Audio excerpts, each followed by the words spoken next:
Welcome back to another episode of Talking Sports. I'm your host, Andrew. Happy Thanksgiving to all those who are listeners and do celebrate Thanksgiving. Hope your Thanksgiving is a good one this year.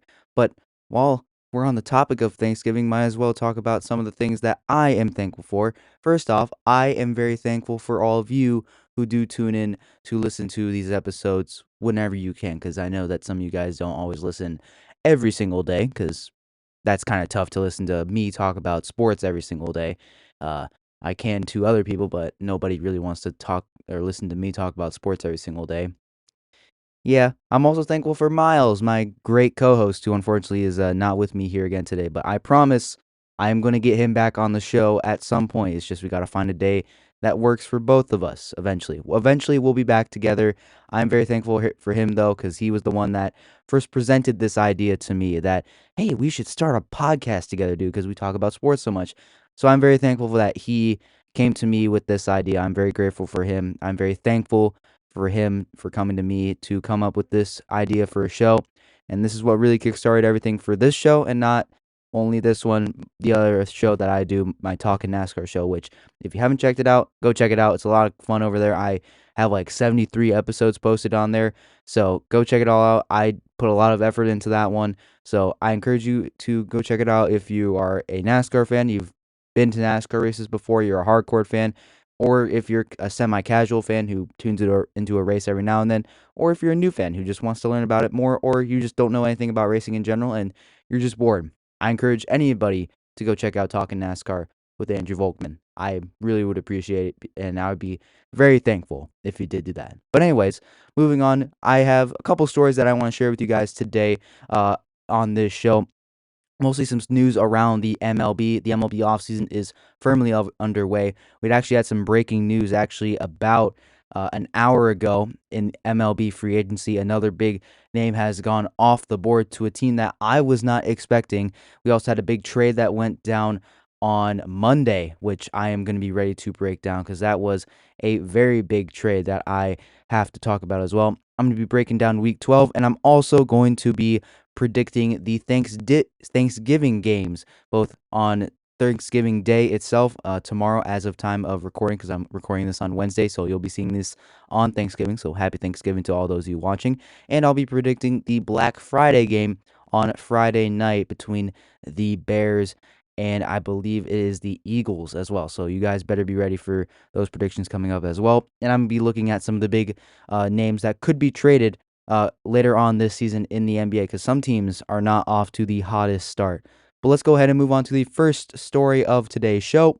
I know one thing that Anthony Rendon is very thankful for, and that is the absolute bag that he has gotten the past, at this point, 6 years going into at this point. So Anthony Rendon, the third baseman, if you want to call him that, of the Los Angeles Angels, it has been announced earlier today that the Angels and Rendon are working on a buyout for the final year of his contract. Now, Anthony Rendon signed a 7-year, $365 million contract back in the offseason of 2019, fresh off of his World Series appearance with the Washington Nationals in 2019, and actually winning the World Series in 2019 with guys like Steven Strasburg, Max Scherzer. He also won it with Howie Kendrick in his incredible World Series heroics. Ryan Zimmerman, I believe, was actually on that team as well, so that was a pretty cool moment as well. He was with guys like Juan Soto as well. So it was overall an incredible moment for the Nationals, winning their first World Series, and same for Anthony Rendon.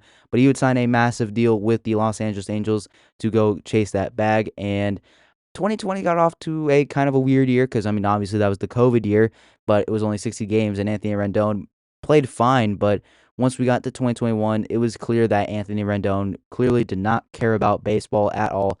He wasn't on the field much, struggled with injuries, and when he did play, he was not very good. He was not living up to the price tag that he had gotten with that newly signed contract only just a year prior, and it's just been a steady decline ever since. Since 2021, Rendon has not had a single healthy season. He did not play a single game in 2025 due to hip surgery. That's how out of shape he is. It's incredible what Anthony Rendon has done in his new work ethic that he has ever since signing that contract. He simply got that bag and said, I don't care about baseball anymore, which is absolutely pitiful from a professional athlete. So the Angels and Rendon are working on a buyout. Nothing is official yet, but good riddance, I say, because Anthony Rendon at this point should just be out of the sport. Take your money, get out of here. So Anthony Rendon, with this buyout, if he does choose to do this, he'll have to give back a couple. I think about $10 million this offseason, so the Angels can use that money to possibly go spend it somewhere else. Anthony Rendon will be owed $35 million this season in that contract, so he'll be owed $35 million in the remaining of his contract, and the Angels will be rid of him from the organization, which will be a happy plus. So good riddance, I say. Thought I mentioned that because Anthony Rendon has been a menace in baseball for the last couple years, especially for the Angels. One of the worst contracts given out to any player in sports, specifically in the MLB. I mean, we can put him up there with the Josh Hamilton contract to the Texas Rangers. I can also think of possibly some other ones like Ryan Braun's contract is not very good. I can also think of some other contracts that are not very bad. I could think of some other really bad contracts. Oh, the Chris Davis contract given out by the Baltimore Orioles, that one is still not very good. The Prince Fielder contract that he was given by the Texas Rangers, that one wasn't very, very good. So either way, we can officially put Anthony Rendon's contract in the Hall of the worst contracts ever to be given out in professional sports. Good riddance. I think the other part of this deal is that he's looking to retire as well, so he just wants to be done with it as well. Anyway, either way, good riddance. Moving on, only a few days ago, it was announced that the Boston Red Sox had made a trade with the St. Louis Cardinals, acquiring veteran starter and three-time All-Star Sonny Gray in a trade. So Sonny Gray will be heading over to the Boston Red Sox to join a rotation led by ace Garrett Crochet in exchange for Richard Fitts, a right-handed pitcher that debuted this season with the Red Sox, and lefty prospect Brandon Clark, the team's number 5 prospect. So that's the Red Sox number 5 prospect, according to MLB Pipeline. The Cardinals will also be sending over $20 million to the Red Sox to help cover Sonny Gray's contract. So Sonny Gray as well had to waive his no trade clause for this trade to go through, and he did. So now he's going to be officially on the move to the Boston Red Sox. And I think for overall both sides, just like on the base of this, I'll get into the nitty gritty in like just a minute. I'll probably go to about the 10-minute mark of getting into that. But for overall, for the trade on both sides, the Red Sox get a veteran 3-time All-Star with Sonny Gray, who at one point in time with the Cincinnati Reds was a Cy Young type pitcher alongside Trevor Bauer in rotation, which is scary to think about that. You had Sonny Gray and Trevor Bauer both competing for a Cy Young in the National League. That's just scary to think about. And over the last couple years, Sonny Gray has been one of the more consistent starters in the MLB. He's definitely been the front of the line starter for the St. Louis Cardinals, but as that team has kind of gone downhill, his trade value has gone up, and now he goes over to the Boston Red Sox, where he can surely back up Garrett Crochet in that rotation, doing a rotation of Brian Bayo, another young starting pitcher who Brian Bayo can learn from Sonny Gray for sure. There's some other guys in there that Sonny Gray is going to be replacing, like Lucas Giolito, who just went off into free agency. So that's going to be a happy plus for the St. Louis Cardinals and the Boston Red Sox. And for the St. Louis Cardinals, they are trending downwards. They are heading towards a rebuild, whether they like to admit it or not. And getting a top 5 prospect, according to MLB Pipeline, from the Boston Red Sox in Brandon Clark, that is truly a really good pickup. And you got right-hander Richard Fitts, who, if I'm looking at his stats real quick, just looking at it real quick, I mean, it wasn't a completely great regular season this year. I mean, this year he had a 5 ERA, but last year, I mean, Richard Fitts in 4 games had a 1.74 ERA. This year in 11 games wasn't entirely great, but it's just another reliever that the team can add. He's another starting pitcher the Cardinals are getting, so it's definitely not the greatest pickup, but you're just really trying to shed salary at this point, getting rid of Sonny Gray and trying to get as much as you can. And I don't think Sonny Gray would really rake in a crazy prospect package, but getting a top 5 prospect and a guy that you can plug into the rotation, yeah, I don't think the Cardinals are going to be complaining too much.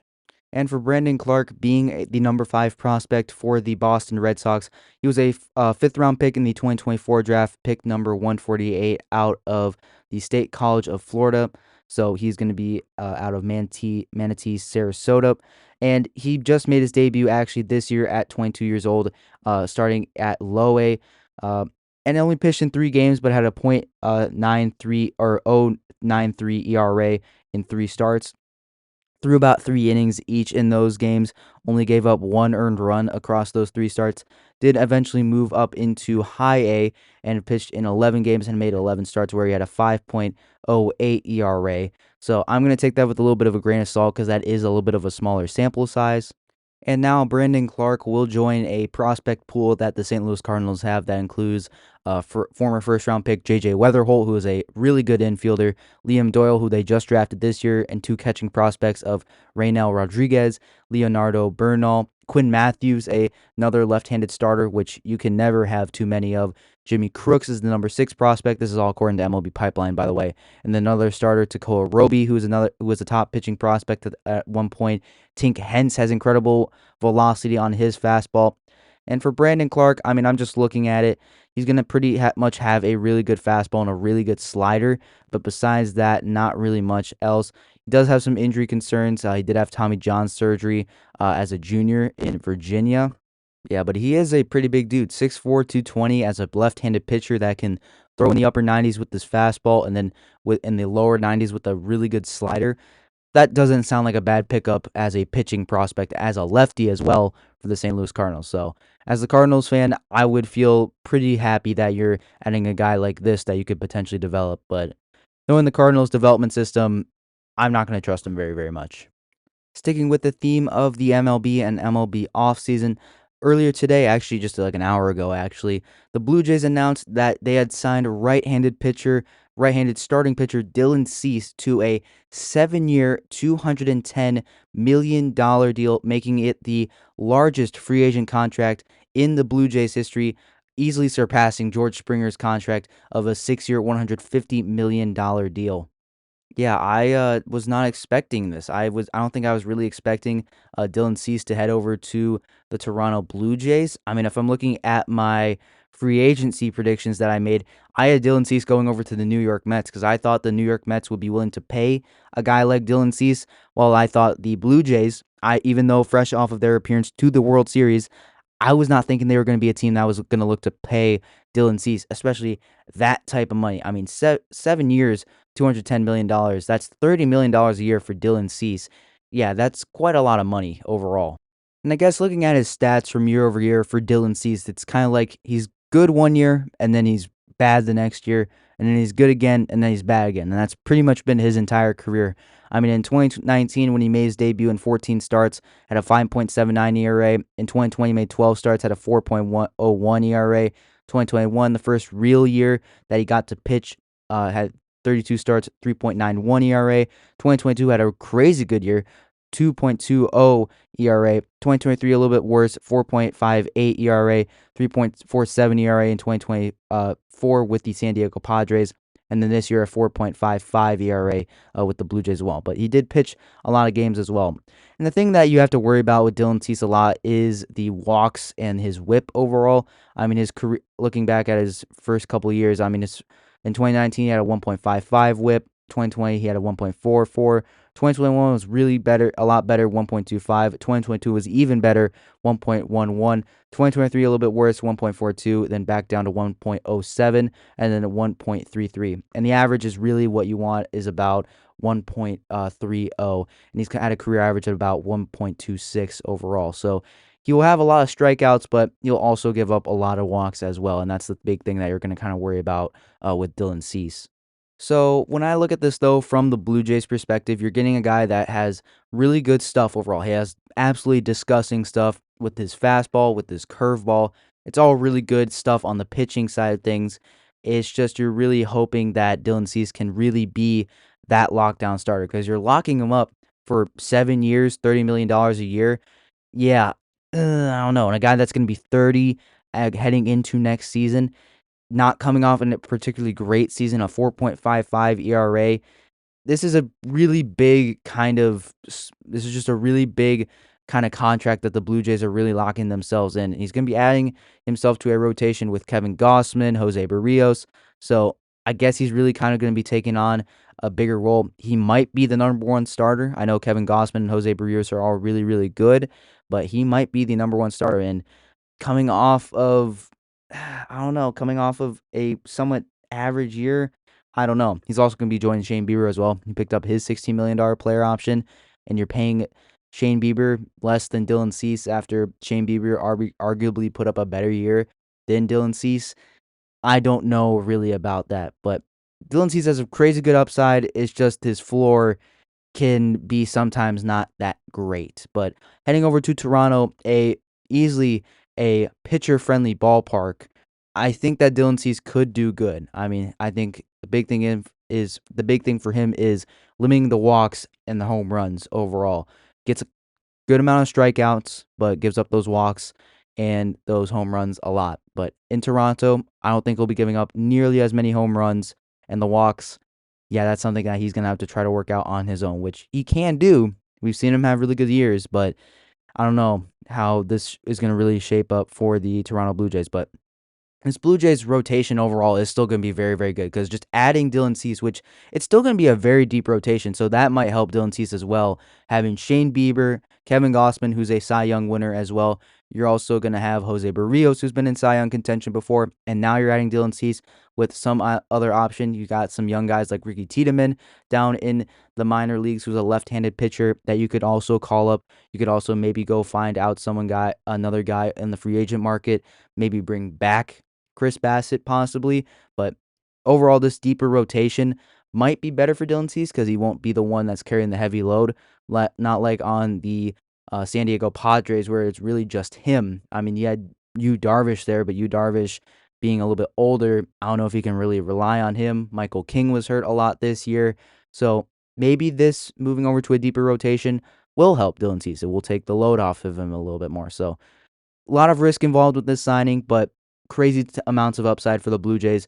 Maybe this will be the thing that really helps them get back to the World Series and helps them win it for the first time since the 1980s. So let me know down in the comments section down below what you think of this signing that the Blue Jays have made. A 7-year, what was it, a $210 million contract for Dylan Cease. I think that this could easily be a great signing, but this also could be just a totally mid signing overall. Shifting gears over to the NBA real quick before we get on to the NFL. We are not that far into the NBA season right now in the 2025-26 season, but we are already seeing some rumors about big names being traded very, very soon. I mean, we obviously have the Memphis Grizzlies looking to possibly trade Ja Morant after all the controversy that he's been in, and the Grizzlies right now sitting at 7-12. Trading Ja Morant is a very realistic option. The Mavericks also could be looking to deal Anthony Davis, but nobody really seems to want him based on that contract and how unavailable Anthony Davis can be. The Sacramento Kings might be looking on to move on from Zach LaVine, who is coming off a very good game against the Bulls just a couple nights ago. And Zach LaVine, the 15th highest paid player in the NBA currently. He's going to be very attractive. Zach LaVine, a very dynamic player. I got to watch him really tear it up with the Chicago Bulls. Very dynamic three-point shooter, very dynamic driving into the paint, very good interior offensive scorer and playmaker is Zach LaVine. The Utah Jazz might be looking to trade Lauri Markkanen, but I saw a thing that the Jazz are looking to get Ausar Thompson back in return for Lauri Markkanen if they were to trade him, I believe, to the Detroit Pistons. So, yeah, that might be off the table because I don't see in any world that the Pistons are going to look to trade Ausar Thompson for Lauri Markkanen. So, yeah, I guess Lauri Markkanen might just have to suffer in Utah for the rest of his career. Looking at some other teams, especially in the Eastern Conference, I've been hearing that the Hornets might be looking on to trade LaMelo Ball and hand the keys over of that franchise to Concanupple. And Concanupple, shout out Wisconsin native, has been playing very, very good this season. He's already been matching some of Steph Curry's numbers from earlier in his career. And honestly, Concanupple might break Steph Curry's record, even though Steph Curry does have the all-time record, but Concanupple is getting very, very close to being on the same pace that he can beat it by, I think it's like his age 30 season, as in Steph Curry only broke it when he was like, 36? So that's something that's very interesting to watch and out for. The Wizards could be trading some players. Corey Kispert, I hear, could be on the market as well. But right now, several big names could be traded. I mean, the Kings, going back to them, I mean, I said already Zach LaVine could be traded. The only guys that they're really going to hold on to are Keegan Murray and a center, Nick Clifford. So I guess Keon Ellis could be up for trade, even though Keon Ellis really hasn't gotten a chance to play. So that could be something to watch out for. But already earlier in the year we're hearing these types of trade rumors is kind of insane. So yeah, I know I was kind of all over the place there, but yeah, that's how insane the entire trade market may be with how many teams are not very competitive, especially in the Western Conference right off the bat. And the Kings may be looking to sell all out, which this is going to really, really shake up the NBA. Now moving on to the recap of Week 12 of the NFL, starting with the Bills and Texans. Texans were able to hold off the Bills, kind of shut down their offense 23-19. Kind of another slow scoring game, but Davis Mills 16 for 30, 153 yards and 2 touchdowns. James Cook had a touchdown for the Buffalo Bills on the ground, kind of bounced back after a couple rough weeks. 17 carries, 116 yards and a touchdown. Josh Allen, 24 for 34, 253 yards and 2 interceptions, wasn't a great game for either offense, truly, but the defense of the Texans were able to really shut down the Bills as the Texans back over 500, 2-6-5, while the Bills are down to 7-4. Two kind of rough weeks in the past 3 ones, two really rough games in the last 3 weeks, losing to the Dolphins, having a really convincing victory against the Buccaneers, but now heading into Houston, getting absolutely smacked around by the Houston Texans, who might have the best defense in the NFL.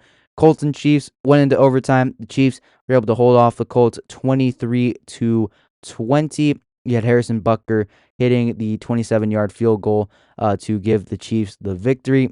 And besides that, Jonathan Taylor did come back down to earth. 16 carries, 58 yards. Daniel Jones, 19 for 31, 181 yards and 2 touchdowns.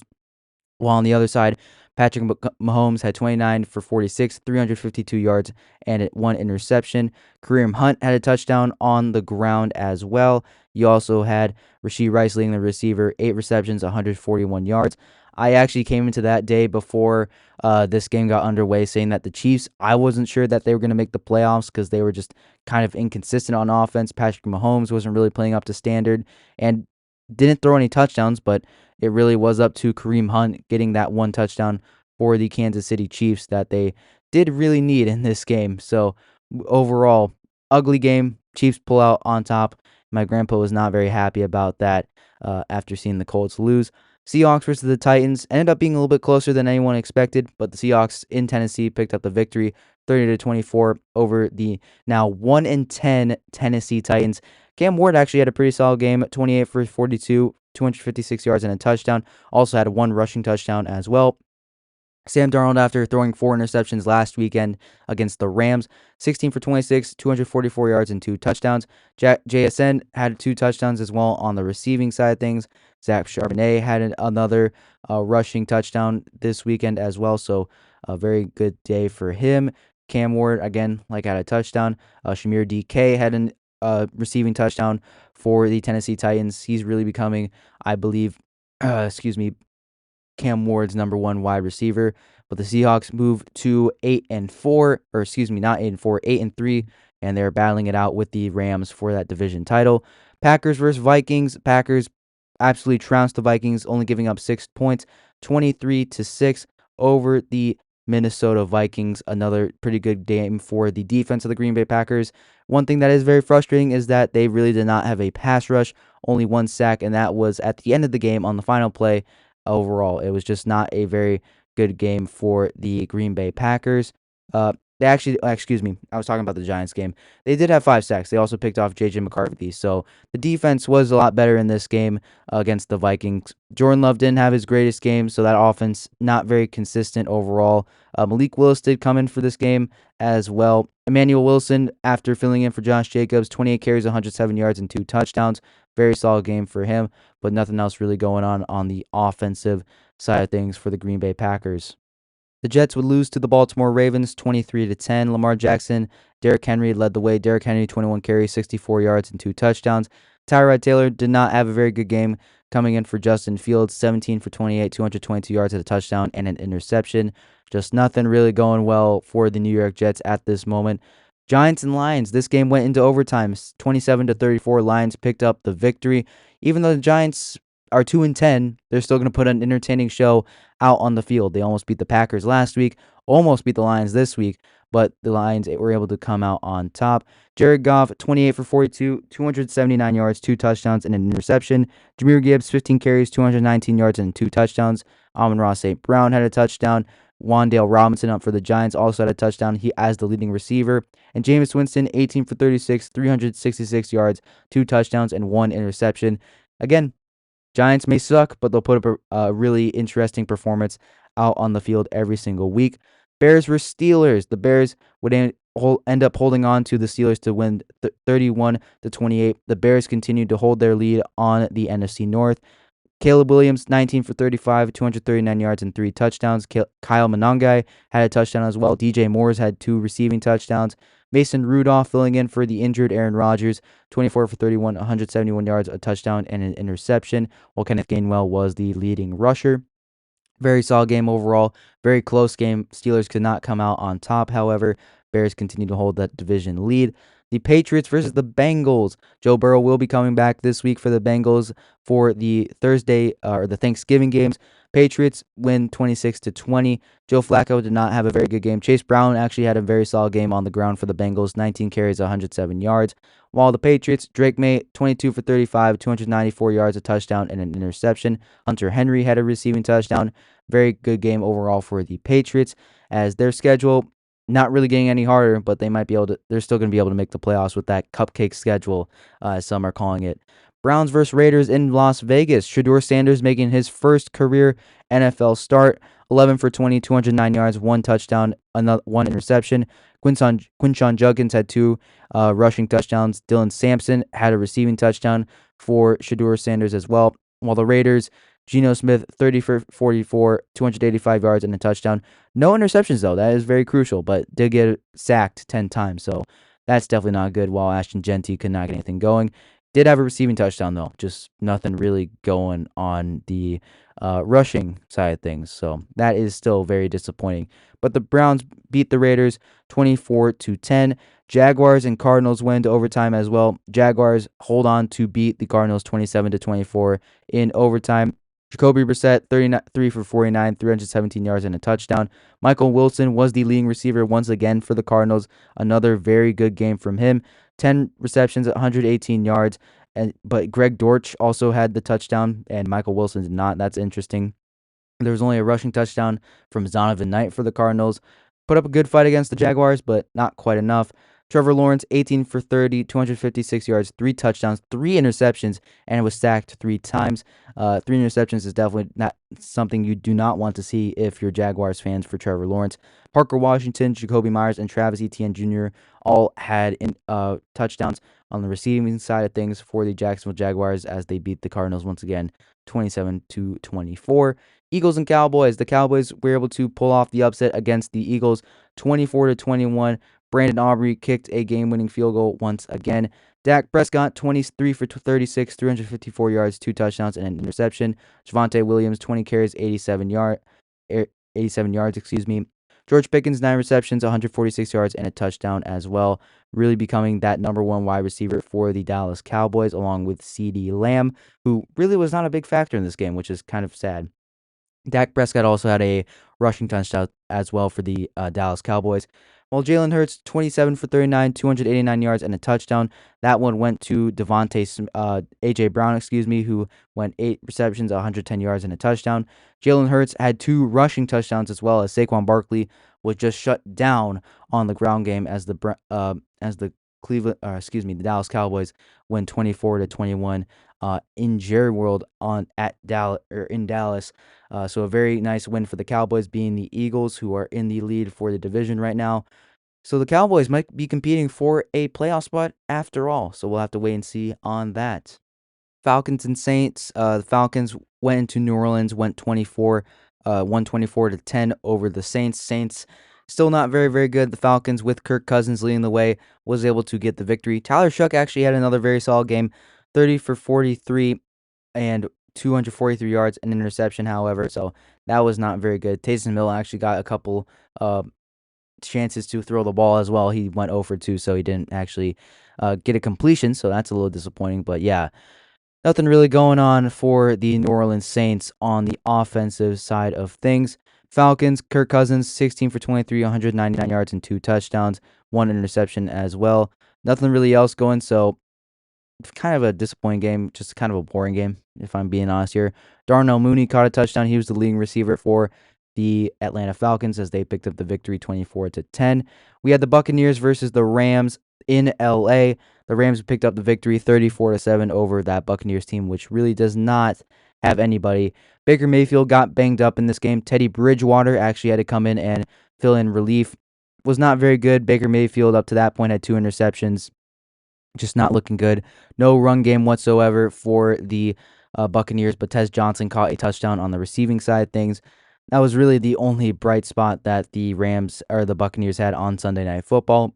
As for the Los Angeles Rams, Matthew Stafford went 25 for 35, 273 yards, 3 touchdowns, and 1 sack, no interceptions. Kyren Williams didn't really have anything going on the ground game. Puka Nacua was the leading receiver, 7 receptions, 97 yards, no touchdowns, however. Those all went to Devontae Adams and Colby Parkinson on the receiving side of things, and that was 3 touchdowns as well. So very good game overall for the Rams. Defense was very stout once again, while the offense was very complete. The Rams, 9-2, are really looking to continue leading that division over the Seattle Seahawks heading into Week 13 this week. And finally, the Panthers versus the 49ers, a game that I thought would actually be very, very good. Ended up being kind of a little bit of a weird one. We had a lot of interceptions in this game. Brock Purdy had 3 interceptions, and Bryce Young had 2 interceptions as well. While the only difference was that the 49ers had Christian McCaffrey on their side, as Christian McCaffrey went 24 for 89 yards and a touchdown, and Juwan Jennings got a touchdown as well. But besides that, kind of a weird game overall in this one. Bryce Young, 18 for 29, 169 yards, a touchdown, and 2 interceptions. Kind of a whatever game for him. But Ted McMillan also caught a touchdown, 2 receptions, 35 yards. Panthers offense, very inconsistent. That entire Panthers team is very inconsistent. But I will say, 20 points against the 49ers with Christian McCaffrey, not bad from the Panthers defense. Just that offense, a little inconsistent overall. But there you go. Those are your Week 12 recap, your kind of quick recap, maybe not so quick recap, depending on how you look at it. And yeah, that's your little recap there. So now let's quick transition into predicting who I think will win the 4 Thanksgiving weekend football games. We have the 3 games on Thanksgiving itself. We have the first between the Packers and Lions, Chiefs versus Cowboys, and then Bengals versus Ravens. And on Black Friday, you have the Bears versus the Eagles. I'm going to save the Packers and Lions for the last of the Thursday games. So Chiefs and Cowboys in Dallas. I'm going to give this to the Chiefs. I think the Chiefs are overall just a little bit more consistent than the Cowboys, even though the Cowboys do have a higher powered offense. I think the Chiefs, just with their pedigree, they have to win this game. It just makes too much sense. Bengals and Ravens, I have the Ravens, even with Joe Burrow coming back. The Ravens still with Lamar Jackson, Burrow coming off of IR, first game back. Maybe a little bit of rust potentially, so I have the Ravens picking up that victory. And Packers versus Lions, this one, maybe a little bit of a Packers biased here, but I have the Green Bay Packers picking up the victory. Week 1 was a very good game for the Green Bay Packers. We saw them absolutely shut down the Minnesota Vikings offense this past week. Their defense has been very stout. It's just if their offense can be complete overall, if their offense can manage the game against the Lions defense, which is equally as stout. But regardless, I think the Packers have a slightly better defense against a Lions offense that has been inconsistent at times with Jared Goff as quarterback. So I have the Packers picking up the victory in Detroit. And then the Bears versus Eagles, I have the Eagles. I think the Eagles defense will be able to lock down the Bears offense. I think that there are certain things that the Bears offense can overcome, but the Eagles defense is not one of them. I really do not think they can beat the Eagles on Black Friday. I think Jalen Hurts, coming off a pretty embarrassing loss to the Cowboys, will have a bit of a fire lit under him, and he'll be wanting to come out for revenge. So I think the Eagles are going to be getting the victory over the Chicago Bears. So there you go. My Thanksgiving predictions for the Thursday and Friday games. I have the Packers beating the Lions, Chiefs beating the Cowboys, Ravens beating the Bengals, and Eagles beating the Bears. So let me know down in the comments if you're going to be watching any of these games when you're listening to this one, probably like a couple minutes after you're listening to this one, because I'm going to be posting this on Thanksgiving Day. So let me know down in the comments who you have winning these games as well. But once again, thank you all for tuning in for this episode. Once again, I am extremely thankful for you guys tuning into this episode. I hope you have a very amazing Thanksgiving, eat a lot of good food, enjoy a lot of football and sports, and I will see you in the next episode.